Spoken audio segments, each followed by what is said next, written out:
spécial théâtre. Dans le cadre du festival de théâtre au château de Grimaud, était invité un des plus grands comédiens et acteurs de la scène française.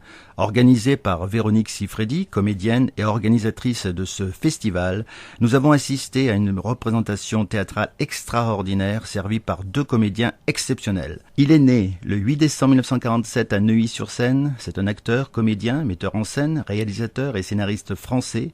Il s'inscrit à 15 ans au Conservatoire municipal du 18e arrondissement de Paris, puis au Cours Florent, et enfin au Conservatoire national supérieur d'art dramatique, dont il obtient 3 prix.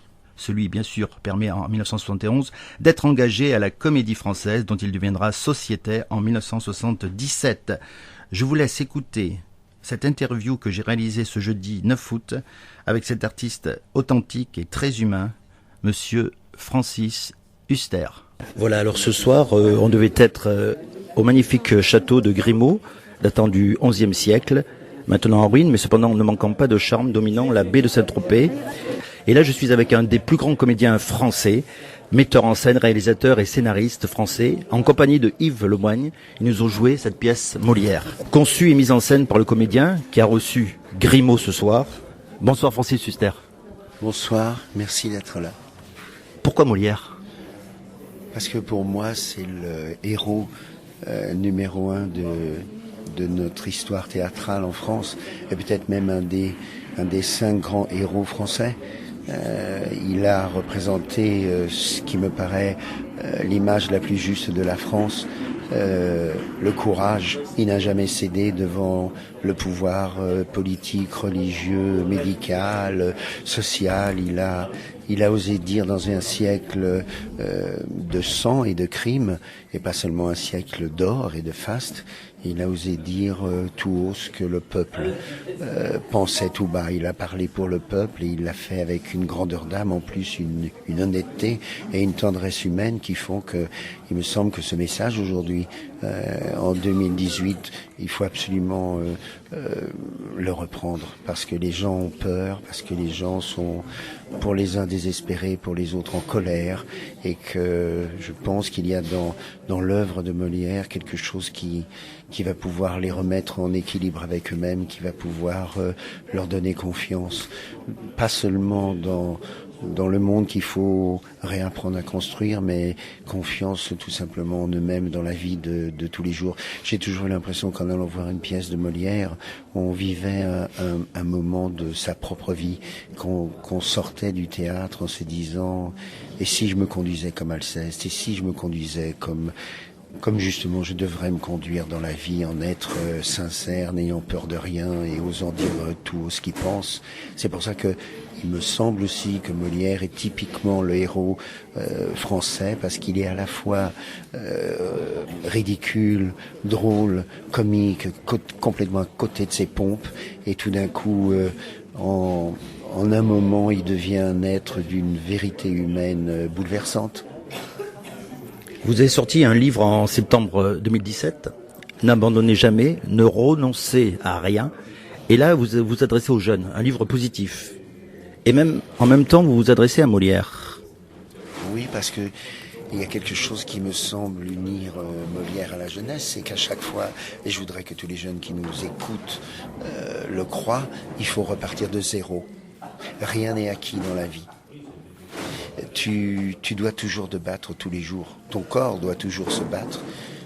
Et il se bat bien pendant des années et des années. Chaque jour est un combat, quoi. Chaque jour est un combat, et chaque combat est un jour différent.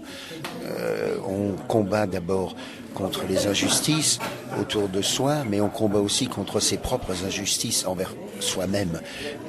Si on osait dire aux gens combien ils sont injustes avec eux-mêmes, combien ils maltraitent leur corps, combien ils vont pas jusqu'au bout de leurs rêves, combien ils doutent en eux, je supporte pas les gens qui disent « Oh, mais ça va rater, mais ça arrivera jamais, oh, mais de toute façon, eh ben, allez vous faire foutre. » Manque de confiance en soi. Oui, manque de confiance en soi, manque de confiance confiance surtout en les autres, en rejetant toujours la faute sur les autres. Moi, j'ai été éduqué par des maîtres qui m'ont discipliné et qui m'ont interdit de me plaindre, qui m'ont interdit de regarder en arrière, qui m'ont interdit de ne pas avancer chaque jour. Et tu te casses la gueule quand tu avances, c'est vrai. Tu tombes des fois sur des trous, des cailloux, des pierres. Tu te blesses et l'âme et le corps, mais au moins tu as le courage d'essayer d'aller encore plus loin. Et puis un jour ça s'arrête. Alors il est trop tard ce jour-là pour regretter de ne pas avoir été jusqu'au bout de ce que tu pouvais accomplir. Francis Huster, qu'est-ce qui vous a poussé à faire du théâtre ? Le monde dégueulasse dans lequel on vit. J'ai été horrifié par ce qui s'était passé pendant la Seconde Guerre mondiale, puis pendant la Première Guerre mondiale quand je l'ai découvert. J'ai été horrifié par ce qui se passait dans le monde comme injustice, comme trahison, comme massacre, comme guerre de puissance qui m'écœurait. Donc j'ai décidé d'aller dans un autre monde, celui du théâtre. Moi, je ne fais pas partie du vrai monde. Je crois que le vrai monde est trop injuste et insupportable pour moi. Donc je me suis enfui comme quelqu'un qui est dans une fusée pour aller sur la Lune, dans la Lune du théâtre. Et là, sur cette planète-là, je me sens à mon aise parce que je sais que les méchants sont punis, parce que je sais que le bien triomphe, parce que je sais que la dignité humaine est respectée dans ce monde du théâtre. Justement, quel conseil, si vous en avez un, donneriez-vous à un jeune qui veut se lancer dans le cinéma ou le théâtre aujourd'hui ? On ne peut pas le faire tout seul. On est obligé d'être dans une équipe. Griezmann, Pogba, Mbappé, Lloris, tout le monde, Matuidi, Pavard, Umtiti, ils sont champions du monde parce qu'ils sont une équipe. Et donc dans la vie, quel que soit le métier que tu puisses avoir la chance de défendre, tu peux pas le faire tout seul. Et ça, c'est une sale mentalité de croire que tout seul tu vas arriver à tout ce que tu veux. C'est faux, c'est pas vrai. Il faut comprendre une chose qui est le secret, et nous dans notre métier on est obligé de le faire, qui est le secret de la vie, c'est que le chiffre 1 est un traître et que le chiffre 2 est notre plus grand ami.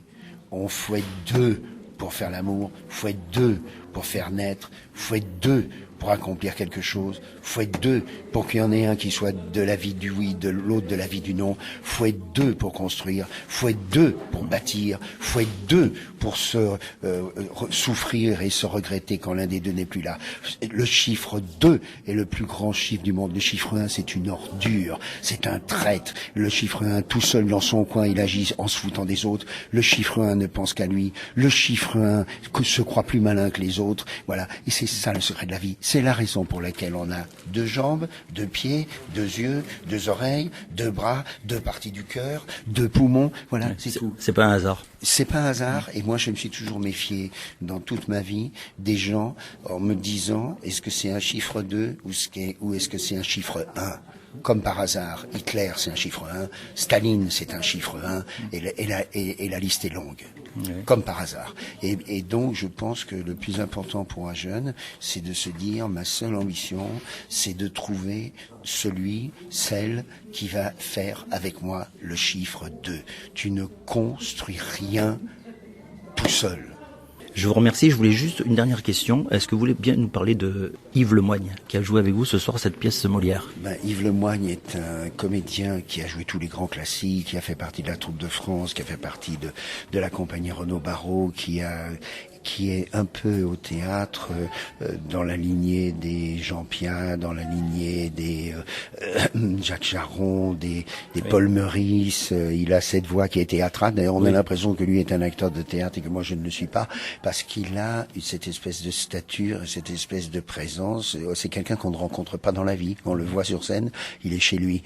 Et c'est un professeur pendant plus de 30 ans à l'école Florent, qui a eu tous les élèves les plus prestigieux maintenant, et en plus c'est quelqu'un qui est très...